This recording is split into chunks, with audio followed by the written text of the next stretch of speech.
আসসালামু আলাইকুম। আজ এক্সপ্লেন করব psychological crime thriller movie forensic. এই মুভিটির আইএমডিবি রেটিং হচ্ছে 6.8/10। এই মুভিটিতে আছে একের পর এক টুইস্ট যা আপনাকে শেষ পর্যন্ত সাসপেন্সের মধ্যে রাখবে, তাই কেউ মুভিটা মিস দিয়েন না। চলুন বেশি কথা না বাড়িয়ে এক্সপ্লেনেশন শুরু করা যাক। মুভি শুরু হয় আর আমরা দেখতে পাই একটা বাচ্চা তার বাবার সাথে এসেছে মুরগি কেনার জন্য, কিন্তু বাচ্চাটিকে স্বাভাবিক মনে হচ্ছিল না, কেননা বাচ্চাটি অস্বাভাবিকভাবে ওই মুরগি কাটা দেখছিল। সে যা হোক, এরপর তারা বাসায় চলে যায়, কিন্তু অবাক করার বিষয়টি হচ্ছে মুরগির মাথাটা বাচ্চাটি তার পকেটে করে বাড়িতে নিয়ে চলে আসে। শুধু তাই নয়, বাচ্চাটি কাচের জারের মধ্যে আরো অনেকগুলো কীটপতঙ্গ আটকে রেখেছিল। এর মধ্যে ছিল ব্যাঙ, প্রজাপতি সহ ইত্যাদি ধরনের কীটপতঙ্গ। এসব দেখে আমরা বুঝতে পারি বাচ্চাটি স্বাভাবিক নয়। এখানে এসব বাচ্চাটির বাবা দেখতে পায় আর অনেক মারে বাচ্চাটিকে। এখানে একটা জিনিস বোঝা যায় যে তার বাবা তার উপর বেশি হুকুম চালাতো, অর্থাৎ মারধর বেশি করত। এভাবে মারধরের মধ্যে বাচ্চাটি বড় হতে শুরু করে। একদিন বাচ্চাটি তার বাবাকে গলায় দড়ি পেঁচিয়ে মেরে ফেলে আর তার বাবার লাশটি মাটির নিচে দাফন দিয়ে দেয়। আমরা বুঝতে পারি বাচ্চাটি এখন অনেক খুশি, কারণ তার হাসি এটা বলে দিচ্ছিল। এর পরপরই সিন শিফট হয় একটা ডান্স ক্লাসে। এখানে একটা মেয়েকে দেখতে পাই, এর নাম হচ্ছে দীপিকা। দীপিকার ছোট্ট একটা বোনও আছে, তার সাথে একই স্কুলে আসে। তার বোনের নাম হচ্ছে দিবিয়া।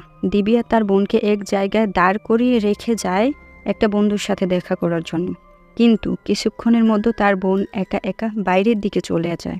এখানে সিনটি দেখে মনে হচ্ছিল দিবিয়ার পিছু কেউ করছে। এখানে আমাদের তেমন কিছু দেখানো হয় না। এদিকে দীপিকা ফিরে এসে তার বোনকে দেখতে পায় না। তার বোন এখানে নেই। পুরো স্কুলে অনেক খোঁজাখুঁজি করে, কিন্তু কোথাও তার বোনকে পাওয়া যায় না। তাই তারা পুলিশে কমপ্লেন করে, আর এই কেসটি ইনভেস্টিগেশন করে ঋতিকা জেভিয়ার। ঋতিকা দিবিয়ার থেকে ওই দিনের সকল ইনফরমেশন নেয়। দীপিকা বলে তার বোনের তেমন ফ্রেন্ড ছিল না, কিন্তু রিসেন্টলি তার বোনের একটা ফ্রেন্ড হয়েছিল আর তার সম্পর্কে তেমন কিছুই জানা নেই। এরপর পুলিশরা তার কাজ শুরু করে দেয়। এরপর সিন শিফট হয় একটা খেলার মাঠে। এখানে অনেকজন ফুটবল খেলছিল, কিন্তু এক সময় ভুল কিকে চলে যায় জঙ্গলের মধ্যে বলটি নেয়ার জন্য জঙ্গলে একটা ছেলে যায়। তখন নেয়ার সময় সে দেখতে পায় এখানে একটা লাশ পড়ে আছে। আমরা দেখতে পাই এইটা সেই নিখোঁজ হয়ে যাওয়া বাচ্চাটির লাশ, মানে দিবিয়ার লাশ। ঋতিকা এই কেস নিয়ে তার সিনিয়র অফিসারের সাথে কথা বলে। সে বলে দিবিয়ার বাঁ পাশে ছুরি দিয়ে আঘাত করার কারণে মৃত্যু হয়েছে। তাকে যে ছুরি দিয়ে আঘাত করা হয়েছে সাধারণত আমরা তা কিচেনে ব্যবহার করি। এখানে ঋতিকা আরো একটি ছবি দেখায়। এই মেয়েটার বয়স ছিল 5 বছর এবং রিসেন্টলি দিবিয়ার মতো সেম প্যাটার্নে একেও মার্ডার করা হয়েছে। ঋতিকা বলে যদি আমাদের সন্দেহ ভুল না হয় তাহলে দিবিয়ার মার্ডার ও এই মেয়েটির মার্ডার একজনই করেছে, আর আমাদের সাথে কোনো সাধারণ কিলারের মোকাবিলা হতে যাচ্ছে না। আমরা বড় এক সাইকোর মুখোমুখি হতে যাচ্ছি।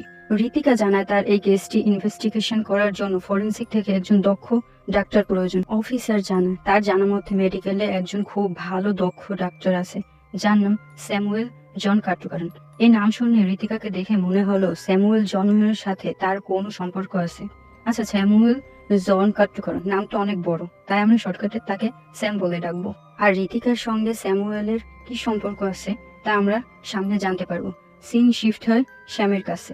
স্যামকে নতুন কেস সম্পর্কে বলে দেওয়া হয়, আর সে তখন জানতে পারে ইনভেস্টিগেশন অফিসার ঋতিকা। তখন তার রিয়াকশনও কিছুটা ঋতিকার মতো দেখতে পাই। এরপর স্যাম চলে যায় বাসায়। আমরা তার পরিবার এখানে দেখতে পাই। এখানে তার দাদা ছিল, সে একজন পাবজি লাভার। এখানে তার মা ও তার ভাই জেভিয়ারও ছিল। এখন বলি, ঋতিকা ও জেভিয়ার স্বামী স্ত্রী, মানে স্যামের ভাবি হচ্ছে ঋতিকা, কিন্তু তারা একসাথে থাকে না কোনো একটি কারণের জন্য। অনেক বছর ধরেই তারা আলাদা। কেন তারা আলাদা সামনেই তা জানতে পারবো, তাই আমাদের সাথেই থাকুন। এখানে সিন শিফট হয় স্যামের কাছে, ল্যাবে। স্যাম এই বাচ্চাটির পোশাক চেক করে কিছু তথ্য জোগাড় করে। এরপর তারা সোজা চলে যায় ওই ডান্স স্কুলটিতে। সেখানে থেকে দিবিয়াকে কিডন্যাপ করা হয়েছিল সেই ডান্স স্কুলে। ঋতিকা স্যামকে কাজের সময় কোনো পার্সোনাল ব্যাপারে কথা বলতে না বলে, মানে তাদের পারিবারিক কোনো কথা তুলতে না বলে। স্যাম হ্যাঁ বোধক মাথা নাড়িয়ে সে তার কাজে মনোযোগ দেয়। সে চেক করে দিবিয়া যে জায়গা দিয়ে যাচ্ছিল এখানে সে কোনো তথ্য পায় এবং ঋতিকাকে জানায় দিবিয়াকে কোনো কার বা গাড়ির মাধ্যমে কিডন্যাপ করা হয়নি, কারণ দিবিয়ার কাপড় চেক করে 3টি স্যাম্পল পাওয়া যায়। প্রথমত, বৃষ্টির কারণে দেয়ালে যে সাথে সাথে শ্যাওলা তৈরি হয় সেগুলো। আমাদের এখানে এই শ্যাওলাকে শ্যাওলাই বলা হয়, আপনারা কি বলেন জানি না, কমেন্টে জানিয়ে যাবেন। দ্বিতীয়, হোয়াইট স্পটের পাউডার, মানে দেয়ালের রং পুরনো হয় তখন কিছুর সাথে ঘষা খেলেই সাদা রঙের পাউডার দেয়াল থেকে গড়িয়ে পড়ে, অনেকটা চুনা বা পাউডারের মতোই বলা যেতে পারে। 3, ড্রেনের ময়লা পানির ফোঁটা, সব স্যামের কথা মতোই স্কুলের পাশে এরকম জায়গাগুলো খুঁজে পাওয়া যায়। পরের সিনে স্যামকে ল্যাবে দেখতে পাই। স্যামের জন্য নতুন একজন অ্যাসিস্ট্যান্ট ঠিক করা হয়, তার নাম শেখা। ঋতিকা স্যামকে কল করে একজন ডাক্তারের সাথে দেখা করতে বলে। এই ডাক্তার হলো তাদের পারিবারিক ডাক্তার। এই ডক্টরের নাম আলফান্স কুরিয়ার। স্যাম চলে যায় ডাক্তারের সাথে দেখা করতে। আমরা ডক্টরের চেম্বারে একটি মেয়েকে দেখতে পাই, সে হলো ঋতিকার মেয়ে নাভিয়া, মানে স্যামের ভাতিজি। স্যাম ডক্টর আলফান্স কুরিয়ানের থেকে কিছু তথ্য নিয়ে চলে যায়। আপনাদের বোঝার সুবিধার্থে বলে রাখি, এই আলফান্স কুরিয়ান হলো একজন সাইকোলজিক্যাল ডক্টর। এসব বিষয় মনে রাখবেন, কারণ এগুলো সামনে প্রয়োজন হবে আপনাদের মুভিটা সম্পূর্ণ বোঝার জন্য। সিন চলে যায় একটা পার্কে, এখানে একটা বাচ্চা চলে যায় পানিতে নামার জন্য। কিছুক্ষণ পর বাচ্চাটির মা বাচ্চাটিকে অনেক খোঁজাখুঁজি করে, কিন্তু পাচ্ছিল না। চোখের সামনে থেকে মনে হচ্ছিল বাচ্চাটি গায়েব হয়ে যায়। সময় এগোতে দেখতে পাই এই বাচ্চাটিরও মার্ডার হয়ে গেছে, ঠিক দিবিয়ার মতো। বাচ্চাটির ডেড বডি একটা খালি জায়গায় ফেলে রাখা হয়েছিল। স্যাম এখানে বলে, দেখুন দেয়ালের ওপারে লুকানোর মতো পরিত্যক্ত জায়গা ছিল লাশ ফেলার জন্য, আর লাশ ফেলার সময় কেউ তাকে দেখতে পেত না, আর সে দেয়ালটার উপর থেকে ফেলতে হতো। তার উচ্চতা মাত্র 5 ফিট প্রয়োজন হতো। কিন্তু একটু ভাবুন, সেখানে লাশটি না ফেলে এই খোলা জায়গায় কেন এই লাশটাকে ফেলা হয়? তার মানে দাঁড়ায় খুনির হাইট 5 ফিটের কম, সে থেকে দাঁড়ায় কিলার একজন বাচ্চা। কিন্তু ঋতিকা স্যামের কথায় কোনো গুরুত্ব দেয় না, তাই স্যাম কয়েকটা সাইকো কিলার বাচ্চার উদাহরণ দেখান। ঋতিকা তাতেও কোনো মূল্য দেয় না, উল্টো স্যামকেই ঝাড়ি দেয়। এরপরের সিনে আমাদের স্যাম ও তার অ্যাসিস্ট্যান্ট শেখাকে দেখানো হয়। তখন স্যাম শেখাকে জানায় কেন ঋতিকা ও তার পরিবারের মধ্যে কোনো সম্পর্ক নেই। ঋতিকা ও তার ভাই জেভিয়ারের নাকি 2টা মেয়ে ছিল, তার মধ্যে একজন মেয়েকে মেলায় হারিয়ে ফেলে। এরপর ঋতিকা তার এক মেয়ে হারানোর জন্য অনেক ভেঙে পড়ে আর পরিবারের সাথে দূরত্ব বাড়ে। এ থেকে তার ভাই এবং ঋতিকার ডিভোর্স হয়ে যায়। এখানে আমরা দেখতে পাই একজন রিটায়ার্ড অফিসার স্যামের সাথে দেখা করতে আসে। এই অফিসার বলে তার কাছে এমন একজন কিলারের ডিএনএ স্যাম্পল আছে যা অনেক বছর আগে বার্মা কলোনি নামে এক জায়গা থেকে এই সেম প্যাটার্নের একটি সিরিয়াল কিলারের কেস থেকে পেয়েছিল। সেখানেও একটা বাচ্চার মার্ডার হয়েছিল এই একই প্যাটার্ন। তাই সেই পুরনো ডিএনএ এখন চেক করে বলে এবং দেখতে বলে এই কেসে কারোর সাথে কোনো কিলারের সাথে মিল পাওয়া যায় কিনা। যদি মিলে যায় তাহলে বোঝা যাবে ওই অনেক বছর আগের কিলারই এসব কাজ আবার শুরু করেছে। ওই বার্মা কলোনির কেসটি ছিল ঋতিকার প্রথম কেস। পুলিশরা তখন বাচ্চা মেয়ের লাশ স্কুল ভ্যান থেকে উদ্ধার করেছিল আর কিলার হিসেবে ড্রাইভারকে অ্যারেস্ট করেছিল। কিন্তু এই ড্রাইভার খুনি ছিল না, কারণ ড্রাইভার জেলে থাকা অবস্থাতেই আরও একটা খুন হয় এই সেম প্যাটার্নে। সেখানে খুনির তো কোনো কিছু পাওয়া যায় না, শুধুমাত্র একটা ডিএনএ স্যাম্পল পায়। তাই স্যাম ডিএনএ চেক করে, কিন্তু কারো সাথেই ম্যাচ হয় না। এরপরে একজন লোক পুলিশকে জানায় সে নাকি কিলারকে দেখেছিল লাশ রাখার সময়। লোকটি জানায় যে লাশ রাখতে এসেছিল সে কোনো প্রাপ্তবয়স্ক না, সে একটা বাচ্চা ছেলে, আনুমানিক তার বয়স 10 থেকে 12 বছর হবে। ঘুরে ফিরে স্যামের কথার সাথে মিলে যায়। এরপর এই বাচ্চা কিলারের স্কেচ বানানো শুরু করা হয়। এই পর্যায়ে আমরা এই সাইকো বাচ্চার মুখ দেখতে পাই। ভাবার বিষয়, এই বাচ্চাটিই আসলে কিলার নাকি এর পিছনে আরো কারো হাত রয়েছে? এটাই মেইন টুইস্ট, যা পরে গিয়ে রিভিল হবে। এরপর পুলিশরা বাচ্চাটির স্কেচ সব জায়গায় ছড়িয়ে দেয়, যাতে কেউ এই বাচ্চাটিকে দেখতে পেলে পুলিশকে তৎক্ষণাৎ জানায়। এরপর ঋতিকা স্যামকে সরি বলে, কারণ ওই দিন স্যামের কথায় ঋতিকা গুরুত্ব দেয়নি।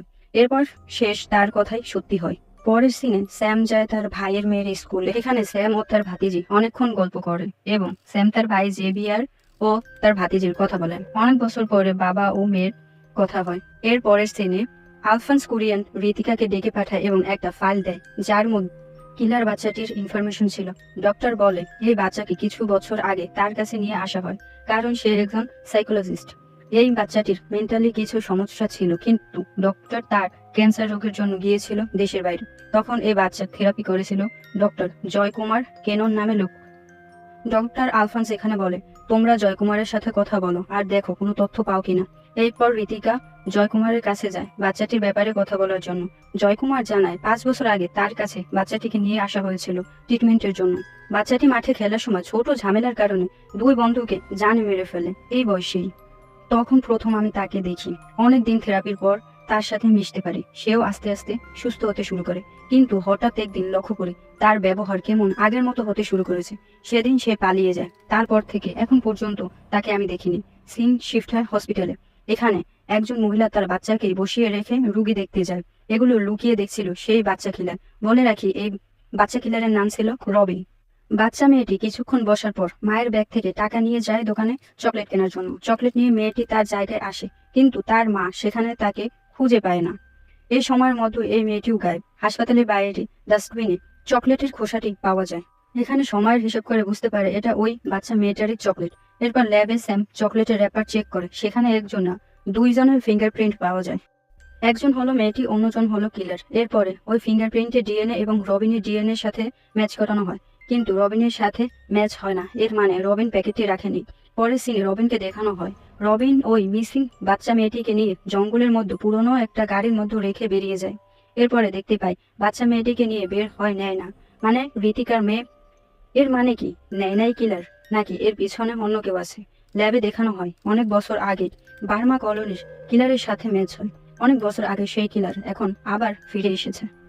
শ্যামরা চলে যায় ওই জায়গাটিতে যেখানে অনেক বছর আগে বার্মা কলোনির বাচ্চাদের ডেড বডি পাওয়া গিয়েছিল। জায়গাটি চেক করার পর মাটি খুঁড়ে ওই কঙ্কাল বাচ্চাদের ডেড বডি ছাড়াও অনেক বডি রয়েছে যা পাওয়া যায়, মানে কঙ্কাল পাওয়া যায়। সেগুলো তখন পুলিশরাও পায়নি। কি এই কঙ্কালগুলোর রহস্য? কে তখন পুঁতে রেখেছিল?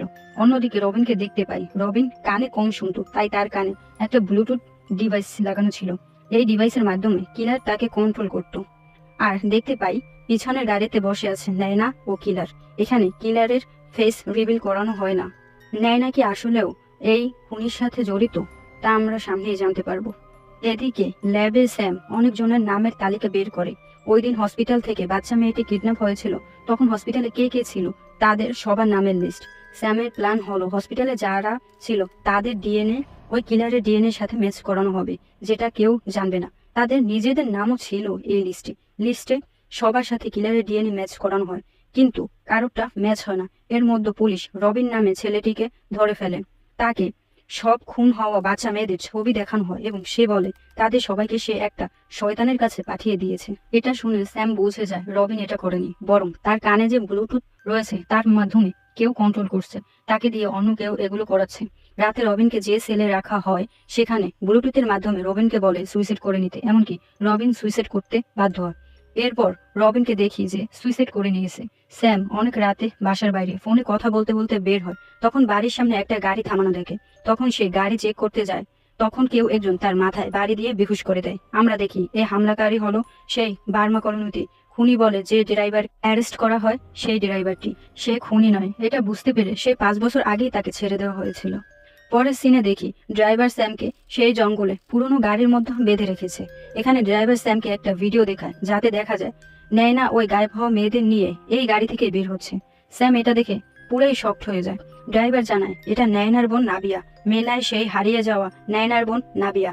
ড্রাইভার এখানে বলে সে বার্মা কলোনির ঘটনায় পুরোপুরি নির্দোষ ছিল, তাও ঋতিকা তাকে অ্যারেস্ট করে। তখন তার জীবন পুরোপুরি এলোমেলো হয়ে যায়। এ কারণে ঋতিকার মেয়েকে চুরি করে নিয়ে সিরিয়াল কিলার বানাতে শুরু করে।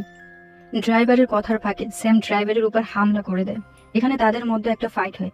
ফাইটিং এর মধ্যে কেউ একজন ড্রাইভারকে মেরে ফেলে। স্যামের সামনেই গাড়ি নিয়ে গুলি করা ব্যক্তি পালিয়ে যায়। এর মানে ড্রাইভারও আসল দোষী না, এর পেছনে অন্য কারো হাত আছে। কে সে? গাড়ি নিয়ে গুলি করা ব্যক্তি পালাচ্ছিল। স্যামও পিছন পিছন দৌড়তে শুরু করে। স্যাম পথে ইয়েলো কালার একটা গাড়ি দেখতে পায় আর সে এই গাড়ি নিয়ে কিলারের পিছু ধাওয়া করে। অন্যদিকে আমরা দেখি ঋতিকা টিমের একজন পুলিশের মেয়েও কিডন্যাপ হয়েছে। এখানে যে মেয়েটি কিডন্যাপ হয় তার ব্যাগে তার মায়ের ফোনটি ছিল, এজন্য পুলিশরা ফোনের লোকেশন ট্র্যাকিং করে লোকেশন বের করে ফেলতে পারবে। লোকেশন পেয়েও যায় এবং সে জায়গায় যাওয়ার জন্য বের হয়। রাস্তায় স্যাম ও কিলারের পিছু করতে থাকে, কিন্তু মাঝ রাস্তায় পুলিশ স্যামকে আটকে দেয়, কারণ কিডন্যাপ হওয়া মেয়েটির ফোনের লোকেশন স্যামের গাড়ির মধ্যেই বলছিল। এখানে স্যামের গাড়িতেই পুলিশের মেয়েকে পাওয়া যায়। তখন পুলিশের সন্দেহ যায় স্যামের দিকে। স্যাম এখান থেকে পালিয়ে যায়। তাদের সন্দেহ দূর করার জন্য সব অফিসারকে এক জায়গায় ডাকে এবং ঋতিকাকে তার মেয়ের ভিডিওটি দেখায়। সেখানে তার মেয়ে দেখা যায় কিডন্যাপ হওয়া মেয়েদেরকে নিয়ে ঋতিকার মেয়ে নাবিয়া বের হচ্ছে। ওই ভিডিওটা স্যাম জানায় ভিডিওতে যাকে দেখা যাচ্ছে সে নায়নার বোন নাবিয়া। এটা ঋতিকা শুনে পুরো ইমোশনাল হয়ে যায়, কারণ এতদিন তারা জানতো নাবিয়া আর বেঁচে নেই। স্যাম বলে আমি শিওর এগুলো নাবিয়া করছে না, নাবিয়াকে দিয়ে কেউ এগুলো করাচ্ছে এবং নাবিয়াকে ব্যবহার করছে। স্যাম বলে কে নাবিয়াকে দিয়ে এগুলো করাচ্ছে তাকে আমাদের খুঁজে বের করতে হবে। এখন আমাদের নাবিয়াকে খুঁজে বের করতে হবে আগে। স্যাম বলে, এই জঙ্গলেই নাবিয়াকে পাওয়া যাবে মনে হচ্ছে। ঋতিকা ও জেভিয়ার তারা দুজন চলে যায় ওই জঙ্গলে নাবিয়াকে খুঁজতে। এদিকে আমরা স্যামকে দেখি ডক্টর আলফান্সের কাছে।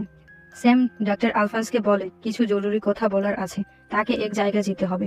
এরা দুজনে গাড়ি করে বেরিয়ে পড়ে। এদিকে জঙ্গলে ঋতিকা তার মেয়েকে খুঁজে বেড়াচ্ছে। এদিকে স্যাম ও ডক্টর আলফান্সকে জানায় সে কিলারকে খুঁজে পেয়েছে। স্যাম ডক্টরকে একটা ফাইল দেয় এবং বলে যার ছবিতে লাল মার্ক করা আছে সেই আসল কিলার। ডক্টর দেখে তার ছবিতে লাল মার্ক করা। আমরা এখন বুঝতে পারি আর কেউ না, এই ডক্টরই হলো আসল কিলার।